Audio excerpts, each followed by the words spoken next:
Akashvani Devikulam spice FM.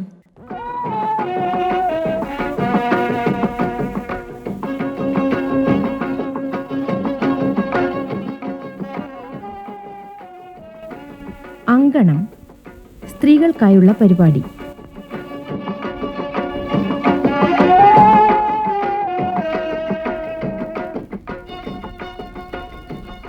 നമസ്കാരം പ്രിയ ശ്രോതാക്കളെ, ഏവർക്കും അങ്കണത്തിലേക്ക് സ്വാഗതം. ഇന്നത്തെ അങ്കണത്തിൽ ആദ്യം സൗമ്യ സോമൻ എഴുതി അവതരിപ്പിക്കുന്ന കവിതകൾ കേൾക്കാം. ഒരു രാത്രി.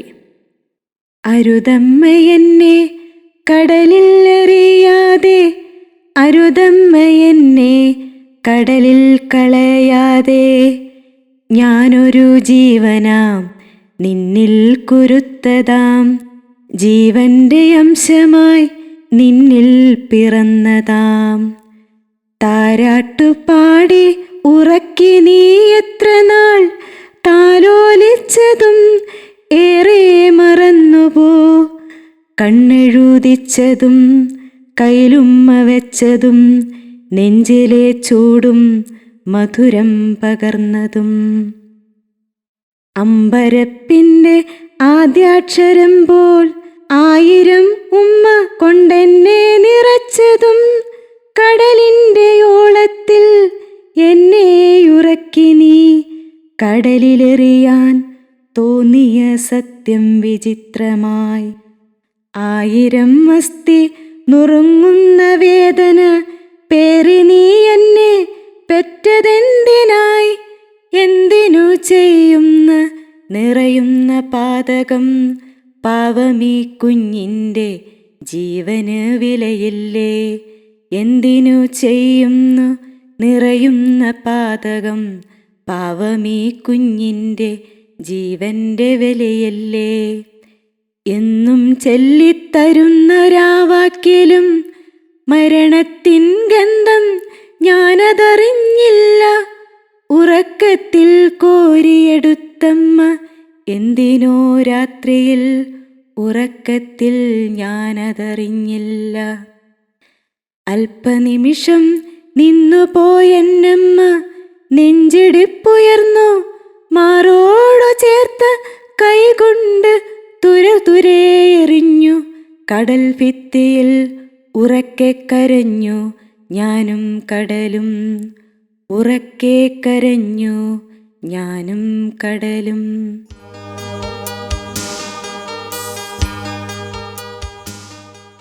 യാത്ര. യാത്ര ചോദിക്കുന്നു ഞാൻ പൂവിനോട്, പൂമ്പാറ്റയോട്, പുൽത്തകിടിനോട്, പുഴയോട്, പുഴവക്കിലെ ചക്കരമാവിനോട്, ദീർഘമാം കൈകൾ നീട്ടി വാരിപ്പുണർന്ന ജീവിതത്തോട്. സഹചര നിന്റെ നിഴലിനോട്, എൻ്റെ ദീർഘ നിശ്വാസത്തോട് യാത്ര ചോദിക്കുന്നു ഞാൻ അമ്പലമുറ്റത്തോട്. കണി കണ്ട് കൊതി തീരാത്ത നിറവർണ്ണനോട്, കണ്ട് കാഴ്ച വറ്റാത്ത നിറങ്ങളാൽ ഈറനണിയിച്ച എൻ മിഴിയോട്, എൻ തൂലികയിൽ പിറവി കൊണ്ടു തീരാത്ത ജനിക്കാത്ത പോയ കവിത തൻ ആത്മാവിനോട്. യാത്ര ചോദിക്കുന്നു ഞാൻ പൂവിനോട്, പൂമ്പാറ്റയോട്, പുൽത്തകിടിനോട്, പുഴവക്കിലെ ചക്കരമാവിനോട് യാത്ര ചോദിക്കുന്നു ഞാൻ.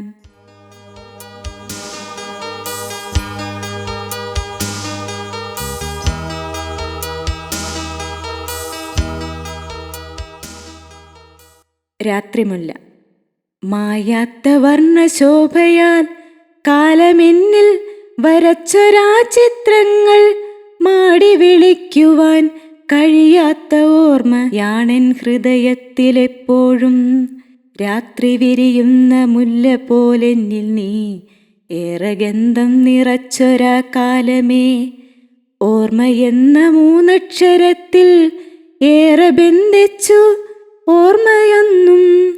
രാത്രി മുല്ലേ നീയൊന്നു പൂക്കൂ തളിർക്കൂ ഒരു കാലത്തിനറിയില്ല നിൻ പൂക്കാലം. നുള്ളിയെറിയാൻ കണ്ണുവെട്ടിച്ചു വരില്ലാരും.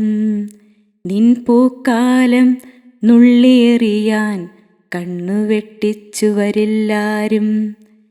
നിലാവുള്ള രാത്രിയിൽ നിന്നിലെ പൂമൊട്ട് വിരിയുന്ന കാത്തിരുന്ന കുഞ്ഞിനു ചൊല്ലിക്കൊടുക്കാൻ അമ്മ പറഞ്ഞു, കായ്ക്കില്ല പൂക്കില്ല പൂമൊട്ടു വിരിയില്ലൊരു നാളും. വരൂ വീണ്ടും കാലമേ വാനിലെ താരമായി, ഇതായി നിനക്കായി രാത്രി മുല്ല പൂക്കുന്നു, പ്രിയ തോഴനെ വിളിക്കുന്നു.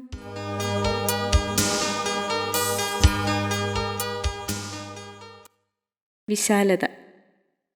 കവിതയൊരു കനലെരിയും കാലത്ത് തൂലികയിൽ വിരിയാൻ കാത്തിരുന്നു. കവിതയൊരു കനലെരിയും കാലത്ത് തൂലികയിൽ വിരിയാൻ കാത്തിരുന്നു. ജനിക്കാൻ കൊതിച്ച് ഗർഭപാത്രത്തിനായി കാത്തിരുന്ന ആത്മാവിൻ നൊമ്പരത്തോടെ. ജനിക്കാൻ കൊതിച്ച് ഗർഭപാത്രത്തിനായി കാത്തിരുന്ന ആത്മാവിൻ നൊമ്പരത്തോടെ. കൈനീട്ടിയ വാതിൽ കൊട്ടിയടച്ച താക്കോൽ, കൂട്ടത്തിൻ പരിഹാസച്ചിരി, അപ്പോളൊരു പിൻവിളി. അതു സ്വന്തം ഹൃദയമായിരുന്നു. നിനക്കു വേണ്ടിയാണ് എന്നിലെ അവസാന തുടിപ്പ്. നിലയ്ക്കും വരെ നീ വരൂ നമുക്കു കരം കോർത്ത്. എൻ ഹൃദയമേ നിന്നോളം വിശാലത മറ്റാർക്ക്. വരൂ എൻ ഹൃദയമേ നിന്നോളം വിശാലത മറ്റാർക്ക്. സ്വാതന്ത്ര്യം. ഒരു കിളിയെയും കൂട്ടിലടയ്ക്കാതെ തുറന്നുവിടു ഈ വിശാലമായ ലോകത്ത്. ഒരു കിളിയെയും കൂട്ടിലടയ്ക്കാതെ തുറന്നുവിടു വിശാലമായ ലോകത്ത്.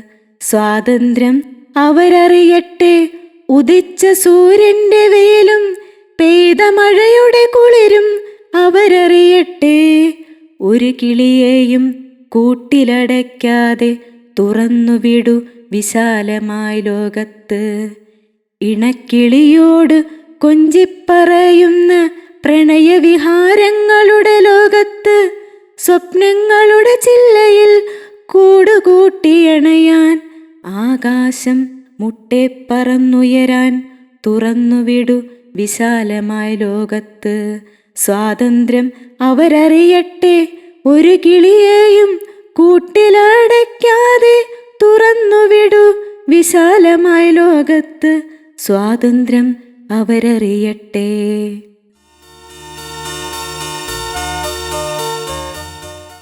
ജനനം മുതൽ മരണം വരെ.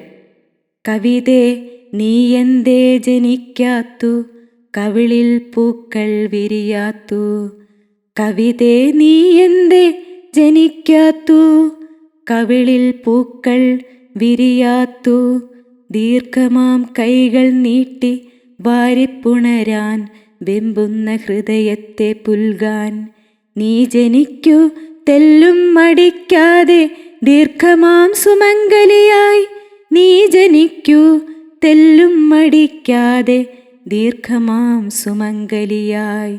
സുനിശ്ചിതമാം കൈകളിൽ വരയ്ക്കാൻ മറന്ന ചിത്രത്തിൽ ജനിക്കാത്ത ആത്മാവായി. ഇരുണ്ട രാത്രി വെളിച്ചത്തിൻ ചെറുതൂവലായി. അവസാന ജലവും മരിച്ച ഭൂമിക്ക് ഒരിറ്റ നീരുറവയായി. കവിതേ നീ എന്തേ ജനിക്കാത്തു, കവിളിൽ പൂക്കൾ വിരിയാത്തു. ദീർഘമാം കൈകൾ നീട്ടി വാരിപ്പുണർന്ന ഹൃദയത്തെ പുൽകാൻ.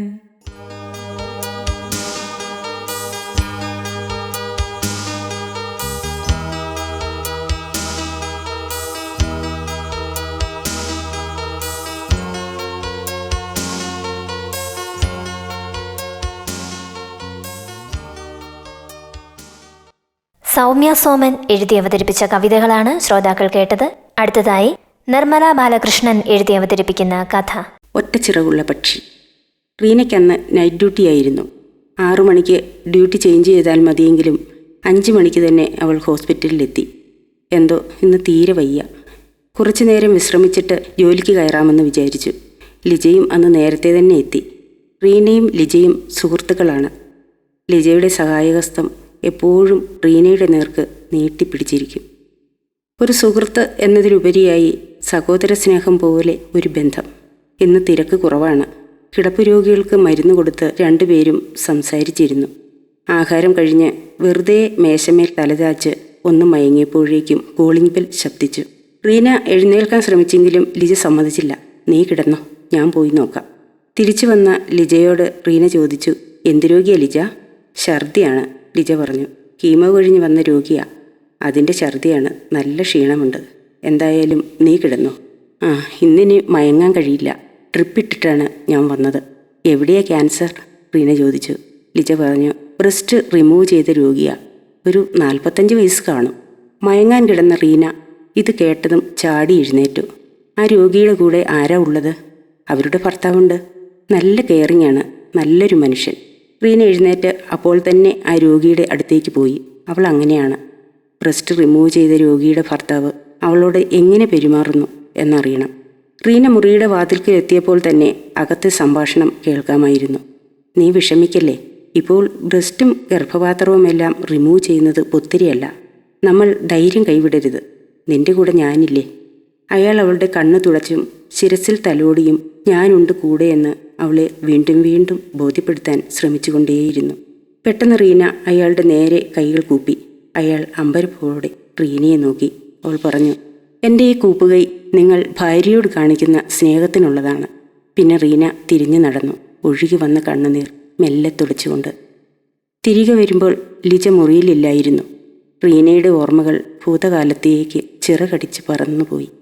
ഓർക്കരുതെന്ന് വിചാരിക്കുന്ന കാര്യങ്ങൾ ഇതുപോലെയുള്ള രോഗികൾ വരുമ്പോൾ ഓർമ്മകൾ ഒരു വിഷസർപ്പത്തെ പോലെ ഫത്തി വിടർത്തി ഉള്ള ആകെ വേദന വിതറി പാഞ്ഞു നടക്കും. പീറ്ററിന് തന്നോട് എത്ര സ്നേഹമായിരുന്നു. റീനയുടെ മനസ്സിൽ പീറ്റർ ഒരു വേഴാമ്പലായിരുന്നു. ഒരിണയിൽ മാത്രം ജീവിതാന്ത്യം വരെ ഒതുങ്ങിക്കൂടുന്ന വേഴാമ്പലെന്ന അത്ഭുത പക്ഷി. പലപ്പോഴും റീന തൻ്റെ ഭർത്താവിനെ ഓർത്ത് അഭിമാനം കൊണ്ടിട്ടുണ്ട്. സ്ത്രീകളും പുരുഷന്മാരും തുല്യ എണ്ണത്തിൽ ജോലി ചെയ്യുന്ന ഓഫീസിലായിരുന്നു പീറ്ററിന് ജോലി. എന്നിട്ടും ഒരു രഹസ്യ ഫോൺ കോളോ വാട്സാപ്പ് ബന്ധങ്ങളോ ഫോണിനൊരു പൂട്ടോ ഒന്നും ഉണ്ടായിരുന്നില്ല. എവിടെ പോയാലും താൻ കൂടെ വേണം. വീട്ടിലുള്ളപ്പോൾ ഒരുമിച്ചിരുന്നേ ഭക്ഷണം കഴിക്കൂ. അടുക്കളയിലെ ജോലി തീർത്ത് താൻ ചെല്ലുന്നതുവരെ ഉറങ്ങാതിരിക്കും. 14 വർഷങ്ങൾ പിന്നിട്ടതറിഞ്ഞില്ല.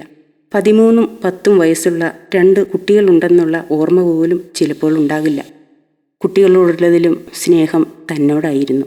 പക്ഷേ താനൊരു രോഗിയാണെന്നറിഞ്ഞ നിമിഷം പീറ്ററിലുണ്ടായ മാറ്റം. ഒരു മനുഷ്യനിലും ഭാര്യ രോഗിയാണെന്നറിഞ്ഞാൽ ഇത്രമാത്രം മാറ്റമുണ്ടാവില്ല. ഇത് തൻ്റെ ഭർത്താവ് തന്നെയോ? അവൾ ശങ്കിച്ചിരുന്നു പോയി. അയാളുടെ അകൽച്ച റീനയിലുണ്ടാക്കിയ നൊമ്പരം തീവ്രമായിരുന്നു. സ്ത്രീ സൗന്ദര്യത്തിൻ്റെ പ്രതീകമായ മാറിടം ക്യാൻസർ എന്ന മഹാരോഗം ബാധിച്ച് മുറിച്ചു മാറ്റിയാലും വേദനയാണ് ഭർത്താവ് അവൾക്ക് നൽകിയത്. ശരീരവും മനസ്സും മുറിഞ്ഞ് തീവ്രവേദനയിൽ പിടയുമ്പോൾ അവളൊന്നറിഞ്ഞു, ഈ ലോകത്ത് ആത്മാർത്ഥമായി സ്നേഹിക്കുന്നവർക്ക് മാത്രമേ നമ്മളെ വേദനിപ്പിക്കാനും കഴിയൂ എന്ന്. ക്രമേണ എല്ലാം മാറിമറിഞ്ഞു.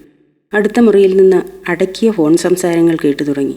ഒരു മുറി പീറ്ററിൻ്റേത് മാത്രമായി. ഫോണിന് പൂട്ടും. കുട്ടികളും താനും ഒരു മുറിയിലായി കിടപ്പ്.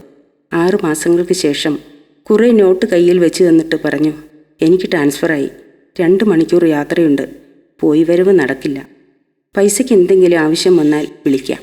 റീന തേങ്ങലോടെ അയാളെ നോക്കി ഇതുമ്പലോട് ചോദിച്ചു, മറ്റൊന്നിനും നിങ്ങളെ വിളിക്കരുതോ പീറ്റർ? ഞാനൊരു ബാങ്ക് ഉദ്യോഗസ്ഥനാണ്, തിരക്കുണ്ടാകും. അവൾ ചോദിച്ചു.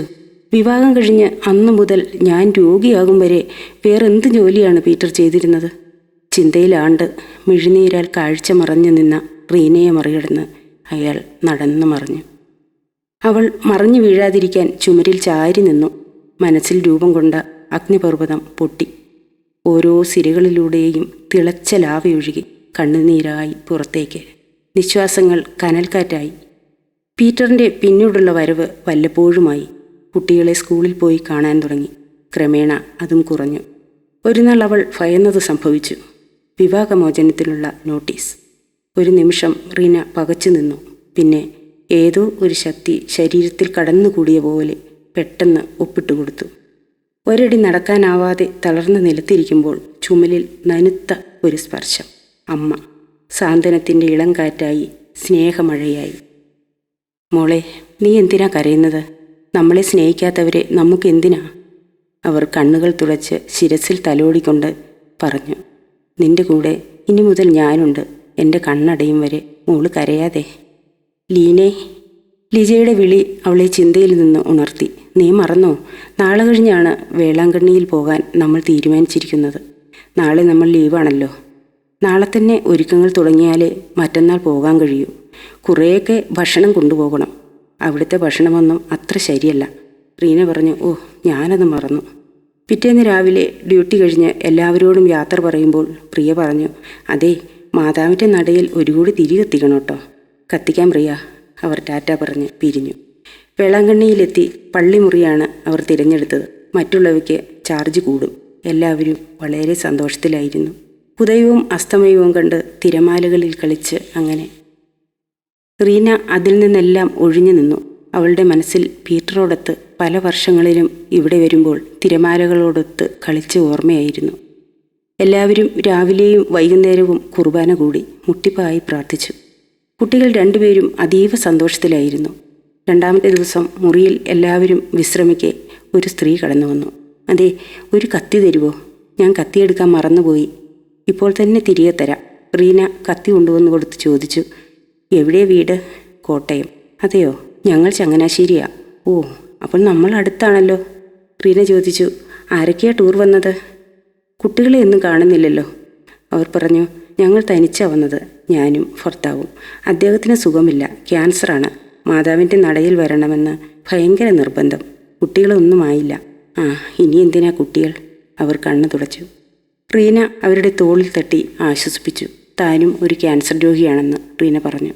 ഇപ്പോൾ നന്നായി മാറിയെന്നും ഒരു മാറ് നീക്കം ചെയ്യേണ്ടി വന്നതൊഴിച്ചാൽ ഇപ്പോൾ കുഴപ്പങ്ങളൊന്നും തന്നെ അലട്ടുന്നില്ലെന്നും ഭർത്താവിന് സുഖമാകുമെന്നും പറഞ്ഞ് അവൾ സമാധാനിപ്പിച്ചു. പിറ്റേന്ന് റീന ആദ്യം എഴുന്നേറ്റു. അവൾ എതിരെയുള്ള മുറിയുടെ നേർക്ക് നോക്കി. ആ സ്ത്രീ ഉണർന്ന് പുറത്തേക്ക് നോക്കി നിൽപ്പുണ്ട്. റീന പതുക്കെ അങ്ങോട്ട് നടന്നു. ഇന്ന് നേരത്തെ എഴുന്നേറ്റോ? റീന ചോദിച്ചു. ആ അതെ, ഞാൻ കത്തിയുമായി വരാമെന്ന് ഓർക്കുകയായിരുന്നു. പിന്നെ അവർ കത്തിയെടുക്കാൻ അകത്തേക്ക് പോയി.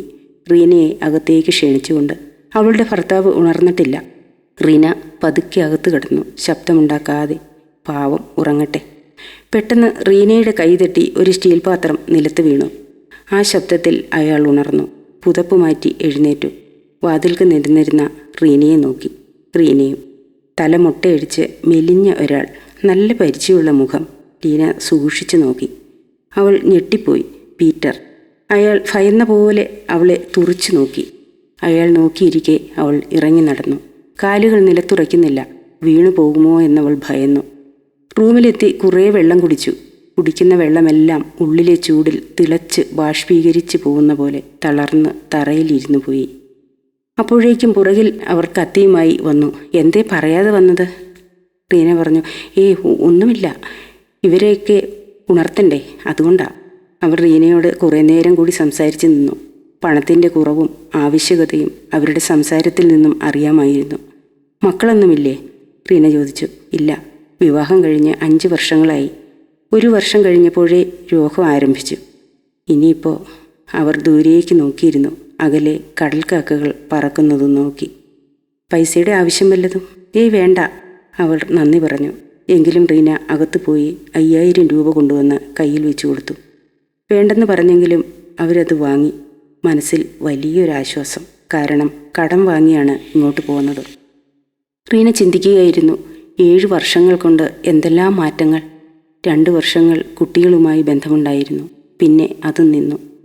എല്ലാ ആവശ്യങ്ങൾക്കും പൈസ ഉണ്ടായിരുന്നതിനാൽ താനും തോറ്റില്ല. ഇപ്പോൾ തൻ്റെ ആകാശത്തെ ശൂന്യമാക്കിയ ആൾ. നിലാവും നക്ഷത്രങ്ങളും ചെമ്മാനത്തുണ്ടുകളും കൊണ്ട് മനോഹരമായിരുന്ന തൻ്റെ നീലാകാശം അവിടെ കാർമേഘങ്ങൾ കൊണ്ട് മറച്ച് വികൃതമാക്കിയ ആൾ. എന്നിട്ടും റീനയ്ക്ക് പക തോന്നിയില്ല. അവൾ ആരോടും ഒന്നും പറഞ്ഞില്ല. എനിക്ക് നല്ല സുഖമില്ല, നമുക്ക് ഒരു ദിവസം മുമ്പേ പോകാം എന്ന് മാത്രം അവൾ മറ്റുള്ളവരോട് പറഞ്ഞു. അമ്മയോട് വീട്ടിൽ ചെന്ന് പറയാം, കുട്ടികൾ അറിയരുത്, അവൾ തീരുമാനിച്ചു. പിറ്റേന്ന് പോരുമ്പോൾ മാതാവിൻ്റെ നടയിൽ അവൾ മെഴുകുതിരി കൊളുത്തി പ്രാർത്ഥിച്ചു. മാതാവേ, അവളുടെ താലി കഴുത്തിൽ ബലമായി തന്നെ കിടക്കണമേ. എൻ്റെ ചിറകുകൾ മുറിച്ചവനോട് നീ പൊറുക്കണമേ. അവളെയും ചിറകറ്റവളാക്കരുതേ. അവൾ കണ്ണീരോടെ മാതാവിൻ്റെ രൂപത്തിലേക്ക് നോക്കി. അപ്പോൾ മാതാവ് അവളെ മാത്രം നോക്കി ചിരിക്കുന്നതായി തോന്നി.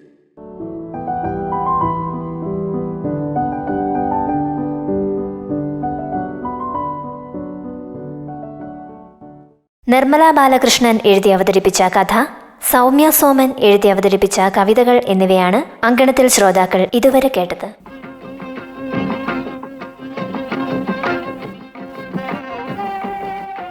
അങ്കണം സ്ത്രീകൾക്കായുള്ള പരിപാടി സമാപിക്കുന്നു.